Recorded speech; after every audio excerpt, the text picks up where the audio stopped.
ഒന്ന് രണ്ട് എക്സസൈസുകൾ അത്തരം രോഗികൾ ചെയ്യാതിരിക്കും നന്നായിരിക്കും എന്നൊക്കെ ഉപദേശിക്കാറുണ്ട്. പക്ഷെ ഇങ്ങനെ ഇടയ്ക്കിടയ്ക്ക് പേഷ്യൻസ് വരുമ്പോൾ എനിക്ക് തന്നെ ഒരു ആഗ്രഹം വന്നു തുടങ്ങി. എന്താണ് ഈ മെക്സവൻ എന്താണെന്നോ അതിന്റെ ഒരു ഭാഗമാവാനും എനിക്കൊരു ആഗ്രഹം വന്നു. അങ്ങനെ ഇന്ന് പറ്റി. ഞാനിതിലേക്ക് പിന്നെ ഒരു 5 മിനിറ്റ് വൈകിയെങ്കിലും ഈ എക്സസൈസിന്റെ രൂപം എനിക്ക് ശരിക്കും ഇഷ്ടപ്പെട്ടു. കാരണം വളരെ ശാസ്ത്രീയമാണ്, ചുരുങ്ങിയ സമയമാണ്, പിന്നെ ഒരു ജനികമായിട്ടുള്ളൊരു സംഗതി ആയതുകൊണ്ട് ഈ പറഞ്ഞ പോലെ മാനസിക ആരോഗ്യം കൂടെ ഇത് ഉൾപ്പെടുത്തുന്നുണ്ട്. അത് വലിയൊരു കാര്യമാണ്. ഈ മനസ്സിന്റെ ആരോഗ്യമാണ് ശരീരത്തിന്റെ ആരോഗ്യത്തിന്റെ കേന്ദ്രബിന്ദു.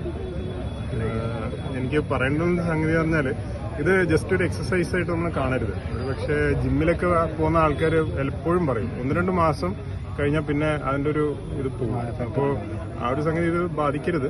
മാത്രമല്ല ഇതിന് വേറൊരു സംഗതി പറഞ്ഞാൽ ഇതിൻ്റെ അടുത്ത ലെവലിൽ നമ്മുടെ ഷുഗർ, അതുപോലെ കൊളസ്ട്രോള്, ഇത്തരം രോഗങ്ങളായിട്ട് മിക്കവാറും ആൾക്കാർ ശരിക്കും അടിമപ്പെടുകയാണ്.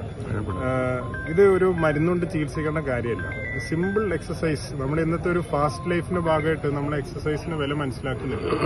ഈ സിമ്പിൾ എക്സസൈസിലൂടെ അടുത്ത ലെവലിലേക്ക് ഇത്തരം രോഗങ്ങളിൽ നിന്നും ഒരുപക്ഷെ നമുക്ക് എന്താണ് നമുക്ക് ശരിക്കും എപ്പോഴും നമുക്ക് ഫ്രീ ആയിട്ട് നിൽക്കാൻ പറ്റും.